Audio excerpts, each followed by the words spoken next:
Qalbi go'zallarim, bugun sizlar bilan judayam mazali chiqadigan armyanskiy pitichka degan shirinlik tayyorlanishini o'rganamiz. Mazasi ham hammaga birdek yoquvchi, judayam mayin va yishli bo'ladi. Bemalol sotuvga ham tayyorlasanglar bo'ladi bu shirinlikni. Birinchi bo'lib qo'shlarni tayyorlashni boshlaymiz. Gazga qo'yadigan idishimizga tuxum, shakar, asal va sariyog'ni solib yoki margarin solib gazga qo'yib kovlab turamiz.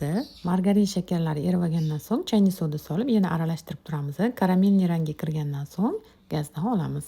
Gazdan olgandan so'ng yalangan unimizni solib xamir qilib olamiz. Xamirimiz yumshoq bo'ladi. Soviguncha xolodilnikga ustini kontakt paket qilib yopib qo'yib turamiz.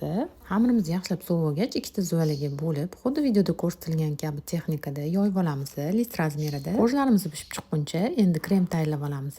Tuxumga shakar, un solib, ozgina sut solib, venchikda yaxshilab bir xil massa qilib aralashtirib olamiz. Vanilli pasta ham solib olamiz. Gazga qo'yadigan idishimizga qolgan sutimizni, aralashmamizni solib olib, kovlab turamiz yaxshilab.